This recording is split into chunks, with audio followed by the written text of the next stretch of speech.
বিসমিল্লাহির রহমানির রহিম। এক বোন প্রশ্ন করে জানতে চেয়েছেন, লিখেছেন আসসালামু আলাইকুম। ওয়ালাইকুম আসসালাম রহমতুল্লাহ। মোহতারাম, নারীরা কি মসজিদে গিয়ে সালাত আদায় করতে পারবে? এটি খুব বহুল আলোচিত একটি প্রশ্ন। প্রায়ই আমরা এই প্রশ্নগুলো শুনে থাকি এবং এই প্রশ্ন আমাদেরকে অনেক বোনেরা করে যে আমরা মসজিদে যে সালাত পড়লে সালাত হবে কিনা। প্রিয় বোন, আপনার এই প্রশ্নের উত্তরে আমরা বলবো যে আপনি যেখানেই সালাত পড়েন না কেন, আমভাবে পৃথিবীর যে কোনো জায়গাতেই ওই জায়গাটি যদি পবিত্র হয় তাহলেই আপনি সেখানে সালাত পড়তে পারবেন। আল্লাহ রাসূল সাল্লাল্লাহু আলাইহি ওয়াসাল্লামকে 5টি বিশেষ বৈশিষ্ট্য দান করা হয়েছে যেটি পৃথিবীর অন্য কোনো নবীকে আল্লাহ তাআলা দেননি। তার মধ্যে একটি হচ্ছে জুইলাত লি আল আরদু মসজিদান ওয়া তাহুরা। আল্লাহ রাসূল সাল্লাল্লাহু আলাইহি ওয়াসাল্লাম বলেছেন, আল্লাহ তাআলা আমার জন্য পুরো পৃথিবীকে সেজদার জায়গা বানিয়েছেন এবং পবিত্র বানিয়েছেন। পৃথিবীর যে কোনো জায়গায়, যে কোনো বাগানে, যে কোনো গার্ডেনে, মরুভূমিতে, বালুতে, মাটিতে, যে কোনো জায়গায় আমরা আমাদের আল্লাহ তাআলাকে সেজদা করতে পারবো এবং এই পুরো জমিনটাই হচ্ছে পবিত্র। যারা একটা দল আছে বাংলাদেশে মারেফতের কথা বলে, তো তাদেরকে সালাতের কথা বললে তারা বলে শয়তান তো পুরো জমিনের সেজদা দিয়ে পুরো জমিনটাকে নাপাক করে রেখেছে, তো আমরা কোথায় সেজদা দেবো, এজন্য আমরা নামাজ পড়ি না। তো এগুলো হচ্ছে তাদের ফালতু যুক্তি। আসলে পৃথিবীর যে কোনো জায়গায় সালাত পড়া যায়। আপনি মসজিদে পড়তে পারবেন, মসজিদ ছাড়া অন্য জায়গাতেও পড়তে পারবেন। এটিই হচ্ছে ইসলাম ধর্মের একটি অনন্য বৈশিষ্ট্য। আমাদের আগে অন্যান্য নবীর সময়কালে, অন্যান্য উম্মতদের সময় তাদের এবাদতগাহ মানে মুসল্লা মা'বাদ, ওই এবাদতের জায়গা, সালাত আদায়ের জায়গা ছাড়া অন্য জায়গায় সালাত পড়লে সালাত হতো না। কিন্তু আল্লাহ তাআলা দয়া করে বিষ্ণু ঈসা ইসলামকে এবং এই উম্মার জন্য আমি বলবো এটা একটা গিফট যে আল্লাহ তাআলা পৃথিবীর যে কোনো জায়গায় আমরা সালাত আদায় করলে সেই সালাত আল্লাহ কবুল করে নেবেন। তো প্রিয় বোনের প্রশ্নের উত্তরে আমি প্রথমে এই কথা বলবো যে হ্যাঁ, অবশ্যই আপনি মসজিদে সালাত আদায় করলে, নারীরা মসজিদে যে সালাত আদায় করলে সালাত হবে না কেন? নারীরা কি আল্লাহর বান্দি নন? অবশ্যই তারা আল্লাহর বান্দি। তবে মসজিদ থেকে ঘরে সালাত আদায় করা উত্তম। এই মর্মে আল্লাহ রাসূল সাল্লাল্লাহু আলাইহি ওয়াসাল্লাম বলেছেন যে বুয়ুতুহুন্না খায়রুন লাহুন্না, ঘরই তাদের জন্য উত্তম কম্পেয়ার টু মস্ক। মসজিদে নামাজ পড়ার চেয়ে ঘরে নামাজ পড়লে তাদের বেশি সওয়াব। তবে মসজিদে যেতে নারীদেরকে বারণ করা যাবে না।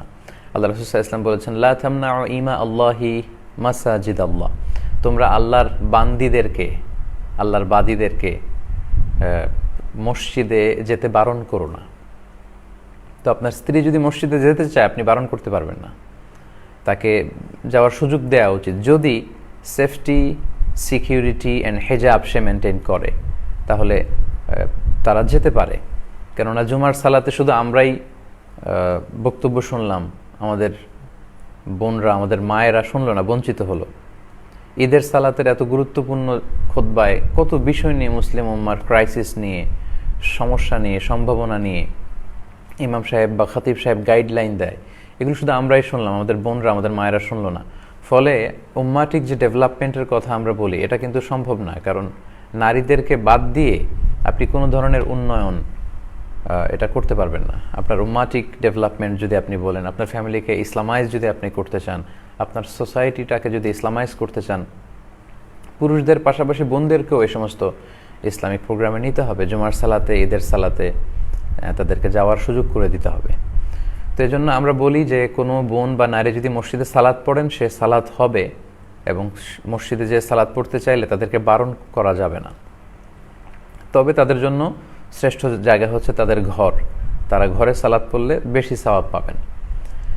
তো আমরা গত কয়েক বছর ধরে বাংলাদেশে মানুষকে ইন্সপায়ার করে আসছি এবং উৎসাহিত করে আসছি যে মসজিদে বোনদের জন্য, নারীদের জন্য, যদিও তারা ঘরে সালাত পড়বে কিন্তু বোনদের জন্য, নারীদের জন্য একটা স্পেশাল জায়গা করে দেয়া দরকার, যেখানে ওনারা এসে সালাত পড়বেন এবং তাদের এন্ট্রেন্স হবে আলাদা, তাদের এক্সিট হবে আলাদা, তাদের ওয়াশরুম হবে আলাদা, তাদের টয়লেট হবে আলাদা। এই সুযোগগুলো প্রতিটা মসজিদে রাখা দরকার, আমরা বলে আসছি। জাতীয় মসজিদ, বাইতুল মোকাররম সহ 2-4টা মসজিদ ছাড়া বাংলাদেশে কিন্তু এই পরিবেশ গড়ে ওঠেনি। যদিও বোনদের ঘরে সালাত পড়া উত্তম, তারপর আমরা মসজিদে নারীদের জন্য নামাজের জায়গা রাখার কথা বলি এজন্য, কারণ আমাদের বোনদের প্রায় ঘরের বাইরে নানা কারণে যেতে হয়। অসুস্থতার কারণে ডাক্তার দেখাতে হবে, লম্বা সময় ডাক্তারের চেম্বারে সিরিয়ালে বসে থাকতে হয়, ডাক্তার দেখিয়ে ওষুধ কিনে আবার বাড়িতে ফিরে আসার মধ্যে তখন যে সালাতের ওয়াক্তগুলো, এই সালাতগুলো কিন্তু আমাদের বোনদের কাজা হয়ে যায়, কারণ তাদের জন্য পর্যাপ্ত সালাতের জায়গা নেই। অথবা আমরা কোথাও ঘুরতে গেলাম, প্রায় দেখা যায় যে আমাদের সাথে যেই আমাদের বোনেরা মায়েরা আছে তাদেরকে আমরা মসজিদে ঢোকাতে পারি না, কারণ মসজিদে তাদের জন্য সুন্দর জায়গা নেই, অজুর জায়গা নেই, ওয়াশরুম নেই।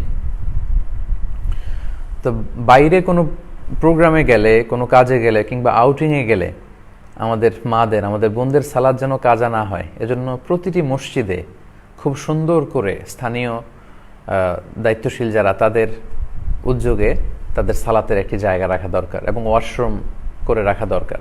আমরা ছেলেরা প্রায় দেখা যায় যে পানি খেয়ে বের হই, ঘর থেকে পানি খেয়ে তারপরে কাজে বের হই, কিন্তু আমাদের বোনরা যখন যায় খেয়াল করুন যে ওনারা খুব একটা বেশি পানি খান না এজন্য যে মাঝ রাস্তায় যদি ওয়াশরুমে যাওয়া লাগে তারা কোথায় যাবেন, কিন্তু মসজিদে যদি বোনদের জন্য আমরা এরকম সুন্দর জায়গা করে দিই তাহলে তারা কিন্তু এই সুযোগটা পেতে পারে। আমাদের বোনরা কিন্তু ব্লাডারের রোগে আক্রান্ত হয়, তারা অনেকে চেপে রাখে এবং সারাদিন ডিহাইড্রেশনে ভোগে। তো এটা তো অনেকটা অমানবিক। আমরা আরব দেশে দেখেছি, আমি মালয়েশিয়াতে থাকি, এখানে দেখেছি, এখানে প্রতিটি বড় বড় জামি মসজিদে প্রতিটি সূরাতে নারীদের জন্য আলাদা সালাত আদায়ের জায়গা আছে, ওয়াশরুম আছে, চমৎকার সুন্দর ব্যবস্থা আছে। তো আমি বলবো যে আপনার সালাত মসজিদে পড়লে অবশ্যই আদায় হবে এবং প্রতিটি মসজিদেই বোনদের জন্য আলাদা সালাত আদায়ের ব্যবস্থা থাকা উচিত। প্রচারের স্বার্থে চ্যানেলটি সাবস্ক্রাইব করে বেল আইকনে ক্লিক করুন।